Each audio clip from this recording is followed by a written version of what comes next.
From her, really great quality. I'm gonna open this up and see if I got scammed or not. I see her as an actual spirit in a human body.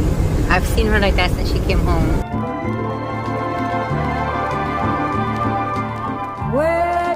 Hello everybody, do you know what I love about myself? That I film these videos in the worst angle with all my white roots showing, not giving a shit after crying all morning with puffy eyes, because guess what?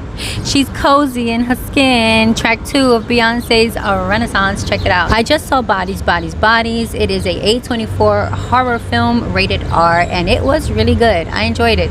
The IMDb I think is 6.7, which is pretty good for a horror. And the Google reviews is like 80%, meaning like the people gave it a thumbs up, which I haven't done yet, but I need to do because I always give it a Google rating if I like it or if I don't like it. Well, I'm lying. I usually give it a Google rating if I like it, because I don't like to put people's work like thumbs down, you know what I mean? That's money and time went into that. But anyway, so I enjoyed this movie for a few reasons, because it's like it brings you back. It takes you through the life things that we all go through, a lot of us rather, most of us actually. So I'm going to tell you what the movie's about quickly, and then I'm going to spoil the shit out of it. So if you want to see it and be surprised, yeah, you have to stop watching this film when you see the spoiler alert come up. The movie is about a group of teenage friends. I think they're all teenagers. They appear to be teenagers. A group of young friends who start playing a game. They're in a getaway. They're, you know, in like some little weekend getaway, and so they're all in the same house during a stormy weekend. And they start playing a game called Bodies, Bodies, Bodies, and it is about they select a murderer. There's a murderer, and then, you know, people start dying, and you have to figure out who the murderer is. But while playing this game, people start actually dying, and they try to figure out who the murderer is, who the real murderer is. So that's what it's about. Spoiler alert time. It is really good because it touches on a lot of issues: group circles, group friendships, mental health, gaslighting, and you know how social media fits like so into our lives now. Like, we can't really be alone, we have to get on our phones.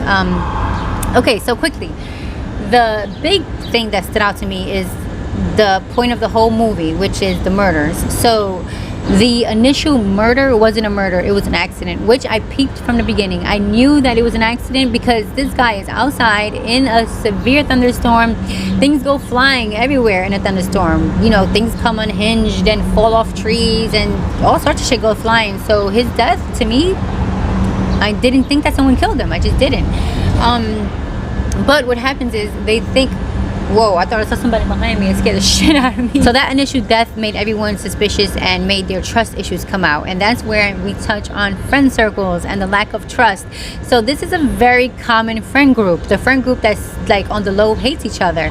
They spend time together because they're joined by their toxic shit. They're joined by their loneliness. You know, I have been in 2 friend circles my whole life, and I didn't like either one of them. Like, not really, but I love them. I got love for them. You know, we're bonded by our history and our shared secrets. But I didn't really like them, and I don't think they really liked me. You know, it's like, it's just a thing. It happens. People are very different. Their characters, you know, you don't really vibe. But you stay together because it's Saturday and you need to go someplace. You know, that's why you need to build a really strong character. Me now, I don't do that. It's been 6 months of me being utterly alone. I cried this whole morning. I'm like heartbroken as fuck, crying by myself. Guess why? Because I refuse to hang out with people that I don't feel like that anymore. Anyway, so yeah, so the trust issues in this circle came out right away, and before you know it, they all started killing each other because they don't trust each other, because they hate each other on the low. And another thing that poisoned their friend circle, that poisons a lot of friend circles, is fucking. People want to act like they just cool. Oh, I'm just cool. Oh, we just cool. Oh, I don't care. I don't have feelings for him. Or I don't have feelings for her. But that's a big fucking lie. You're just pretending to be cool because you don't want to get hurt even more. So it's really funny because this girl is dying in this scene. She's going out dying, but she's like, hold on. She's shooting as she's dying. She's like, check her text messages. Like, her final words on earth are, I'm fucking your girl. Check her text messages. And I think that is hilarious, because that is the resentment that builds. You know, when 2 people sleep together, you want to believe that it's all cool and it's all good. because you want to save, because if you're the dickhead in that situation, you want to save yourself the guilt, and because you're the chick, you want to save yourself additional fucking pain, or you're trying to be like the cool chick. It happens, and it happens all the time. When people sleep together, there's something created with that bond, that sexual, you know, the body creates it or the spirit creates it, but something is happening there, and more likely than not, someone is suffering. So that's another thing. Oh, and if you're fucking your friend, don't call him your brother or your sister. That shit is ultra weird. Everyone knows you're fucking and you're calling each other brother and sister. It's odd. It's just strange. I just want to say there's levels to this kind of shit, right? Like, there's friend circles that talk shit about each other, like severe shit about each other, that want each other to suffer, that don't like to see each other do good, even though they front like they do. Enjoy your misery. And then there's friend circles that they don't talk shit about you, but, you know, it's stuff that they're kind of afraid to tell you. Like, for example, oh, damn, you noticed that Janet got back with her ex? Damn, that's not good for her, man. Like, on that level, that's innocent in a way, you know? It's better to have that conversation in person, but it's innocent in a way if your friends are saying that, like, behind your back. Then there's more severe shit talking that we all know it's because you don't really like her, and you should not be a fucking friend to her. You know, you shouldn't fucking share space like that. So yeah, so they touch on mental health as well, and the mental health aspect is interesting because there's a scene where Pete Davidson's character is, you know, arguing with his girl, and she says, "You're gaslighting me." And he goes, "Oh, I'm gaslighting you? Oh God, have a thought for yourself. Okay, what else? Am I a narcissist? Oh, toxic? Is it my ego?" You know, he starts going off because it's true. In a way, like, I think the point was made that everywhere you look, you open a book, you open a magazine, you turn on the TV, you look at your phone, narcissist, ego, toxic, manipulation, it's everywhere you look. And it's like, okay, it becomes tiring, but you know what? It's everywhere because it's everywhere in reality. It's in most relationships. Like, I can't even tell you the people that I know and how fucking horrible and toxic they are to each other. Like, horrible shit. And it's all real. Gaslighting, manipulation, controlling, all of it is real. Is in every fucking relationship that I fucking know, unfortunately. You know what I mean? It's everywhere because it's everywhere. And I feel like I'm a little confused as to what the point of the movie was. I guess maybe, what if there was no point? What if it's just kind of mirroring life?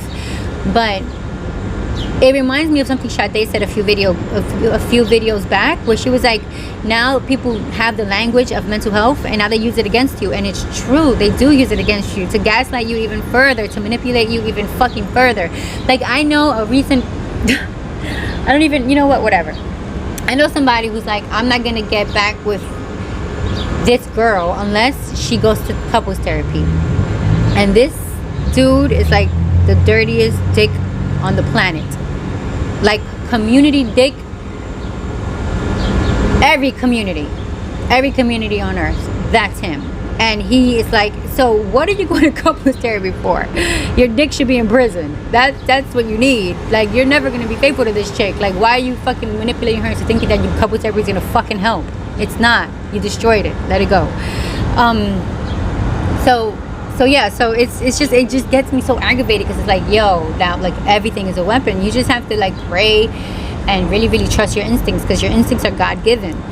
Anyway, so that's that. What else? Oh, the social media element. So Pete Davidson died because he got aggravated and he went off angry by himself, and he got on his phone to do a little something, and he was playing with a knife, in a sense. Not a knife, a machete.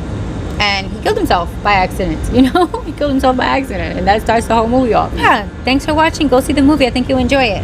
Peace.